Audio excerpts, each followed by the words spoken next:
Federation, god damn it, yeah. Galactic Federation. Then I feel like that would be something incredible, and it would change society. But it's one of those things that, because we have no knowledge of any of that, everything sort of relates around our little purview of life and our planet. And we don't really think about stuff out there. And so we're always like, why are we so special? What about us is so important? And the reality is, we're not. Chances are we're not that particularly special. We're very, very lucky.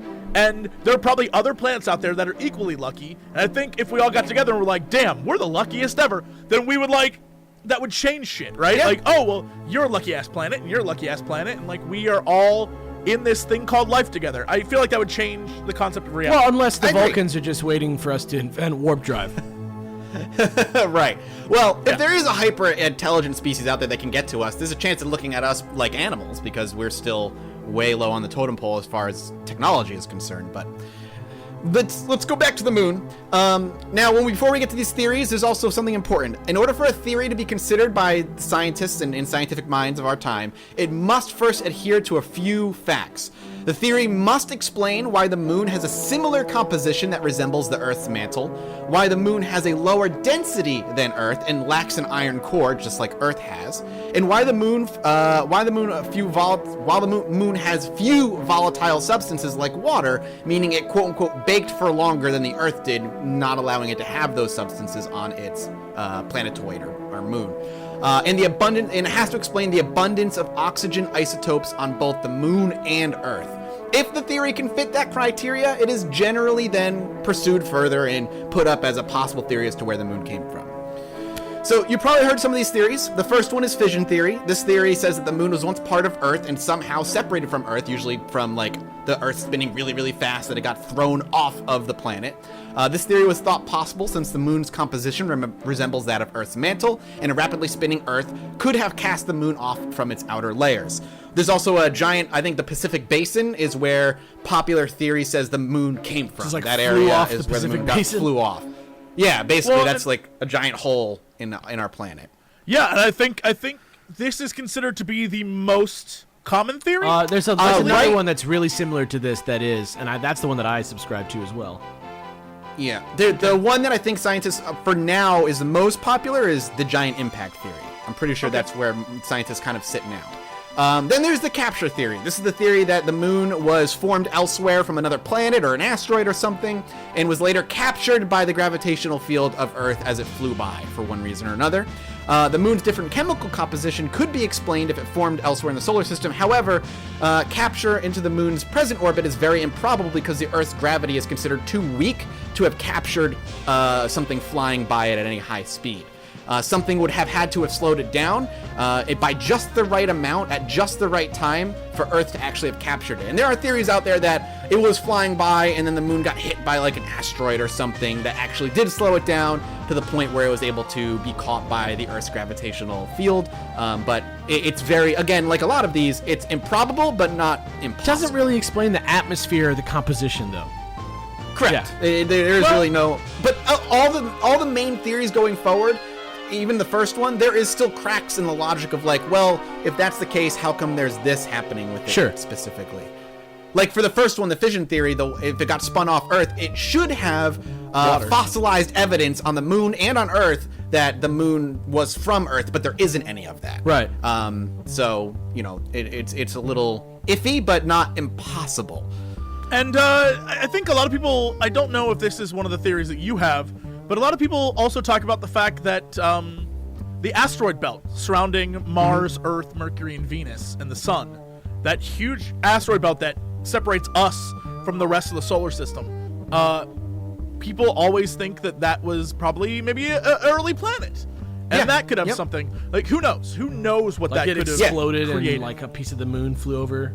Yes, maybe during early formation, it just wasn't stable enough. That's the capture theory again, though, kind of, Yeah, it kind of comes in the same area as the capture theory, Then there's the condensation theory. This theory says that the moon and Earth condensed individually from the nebula that eventually formed the solar system, with the moon formed in orbit already around the Earth. However, if the moon formed in the vicinity of the Earth, it should have nearly the same composition significantly, specifically rather, it should also possess a significant iron core, but it does not. So, there's those cracks of like, well, if it should have these properties, but it doesn't. But again, it's not impossible because we will never really know what was going on during that time. How do we know that there's not a molten iron core to the moon? What is the... Because of the scientists did some... We're going to get to that with some of these weirder theories. Scientists did some seismographic readings of the moon and the moonquakes, and the way it reacts to certain things doesn't make sense if it had an iron core. Boy, I was just thinking about this well, clearly when people were on the moon running tests, I just realized if you don't believe that we were ever on the moon, then you don't. Yeah. Then of course you're not going to. Yes, and that comes right into play with half of these theories. Is people don't believe we've actually been on the moon and it was all a hoax. Oh, we'll get to it. We got to watch Room 237 next time we're all together. Well, PAX East is coming up, fam. Let's do it. Oh. All right, and then the last theory, the one that is generally kind of the dominating theory, at least right now, is the giant impact theory. This makes sense to me. This theory. Yeah, me too. This theory proposes that a planetesimal, or small planet, the size of Mars, struck Earth just after the formation of the solar system. And I feel like this could be the asteroid field, right? If something this could also be. If there was, Yeah, exactly. This happened just after the formation of the solar system, ejecting large volumes of heat material from the outer layers of both objects. A disk of orbiting material was then formed, and this matter eventually stuck together to form the moon in orbit around the Earth.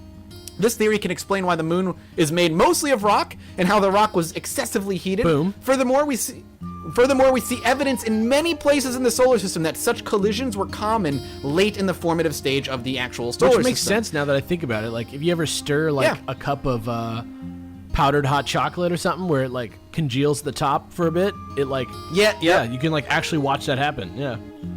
Yep, this theory is the most dominant right now among scientists. However, the question remains why both the Earth and the Moon don't have materials that would be found from wherever the Moon originally came from. But again, every theory is going to have cracks because we'll never fully understand where the Moon came from. But that theory also is the one kind of I ascribe to, just because when the Earth was formed, as far as we know, and scientists say, the Earth was spinning not on a tilted axis like we have now, and it was spinning very, very, very fast. About once every 2 hours was a full rotation spin around. So the fact that something came and collided with the Earth, knocked it off of its straight axis and tilted it and slowed the Earth down makes the most sense. Also, I think what's crazy to me is that people forget how genuinely old the Earth is. Yeah. And again, I think this goes back to the idea of us being so self-centered on humanity and like, where do we come from and what, like, if you ever look at that timeline, we're always that little tiny fraction at the end of the Earth's timeline.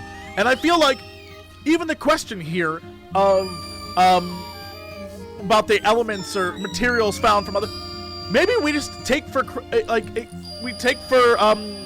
my brain just died. We just assume that some isotope or something has always been on Earth, but how do we know it isn't from somewhere else? Right? Because the Earth has been here for so long.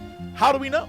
That's actually like a lot of the thoughts I have, and I'm curious if scientists, because I wasn't able to find all the scientific papers and get through like every freaking scientific explanation there is, but I am curious if that's something they've proposed in the past, like, hey, it's on Earth because this freaking thing smashed into Earth while it formed and gave us this particular well, it has to do with concentration, I think. There's a lot more oxygen on the moon on Earth than there is on the moon, and so that's why people think the way they think about it, I think. But that's also because of the different forms of life, the things that produce oxygen on Earth versus the moon, and there's been so much time that it's formed ecosystems. Like, billions and billions and billions of years. I think that for some reason, most non-scientists, I feel like a lot of scientists can see through the BS, but I feel like most non-scientists just think about the last several thousand years and assume that, oh, well, that gives us enough information, but it doesn't, because the Earth has been here for so long, and we're just a small fraction of it. Yeah, right. I also read I forget what I read it. It was in like a science magazine. I forget where I read it at exactly. I was like in an airport or something one time reading it, but that it's kind of like a mix of some of the theories that kind of explain some of those inconsistencies a little better.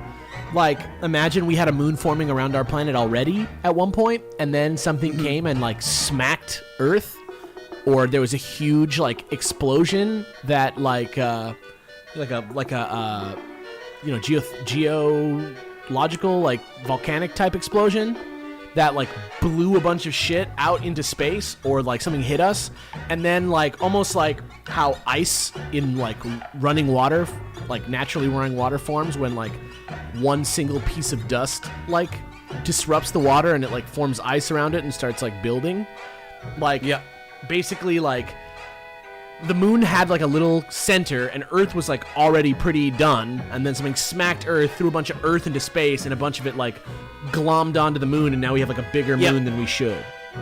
So kind of like a giant impact theory mixed with condensation. Exactly. I was reading something about that, and to me that's like tie a bow on it. That's like a solid explanation.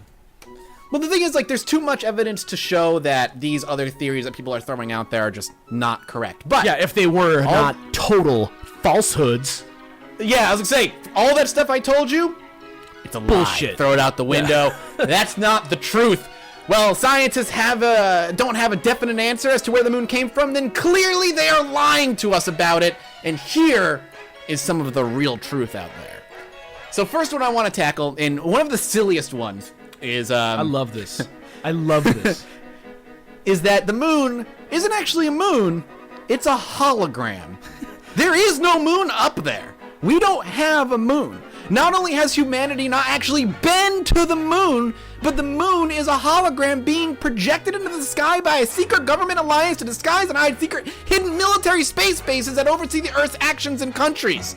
In fact, YouTuber Crow777, who also believes that we have not been to the moon and believes pretty much everything is a conspiracy theory, including like 9/11 and all that stuff. Loves making jokes about old B movies. Yep. He's been filming. This is the greatest thing in the world. He has videos. Go watch them. He has been filming the moon for over a year and recorded what he calls quote-unquote lunar waves, which show the moon ripple as though it is just a digital projection being projected into the sky. And he actually does have a video of these lunar waves that are being you can see the moon do a weird like digital ripple, and it's very interesting. Do you buy it? Not even a little bit, because it could be just his camera functioning. His Wait, I mean, hold on. Again, this goes back to the egocentric worldview of man. Okay, sure. Imagine the moon is a hologram. Yeah. Then in recorded history, every mention of the moon, there's been a hologram? It's nonsense. Well, okay, you gotta also keep in mind, recorded history only started talking about the moon a few thousand years ago at this point. Yeah. And the moon kind of showed up. Presses, dude. Who even controls that shit?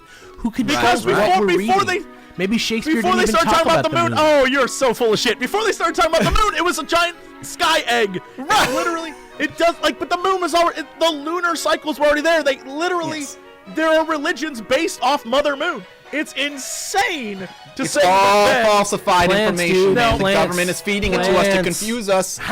Are you saying that every government around the world has gotten together and been like, the one thing we're really going to screw with people on is we're going to make up a moon. The alien base. Really, because we have a secret base. It's nonsense. That's nonsense. Out of all the theories, this is the most insane. That's why I want to say right front. No, incorrect. This is not the most insane. There is a theory I'm going to talk about later that I actually forgot to put on the outline, but don't worry. This is not the most insane. That's the most exciting part. It is insane. It's not on the outline, because now I'm ready to just get surprised. Yeah, it's a surprise. He claims that the digital waves he recorded are glitches in the hologram, a mistake.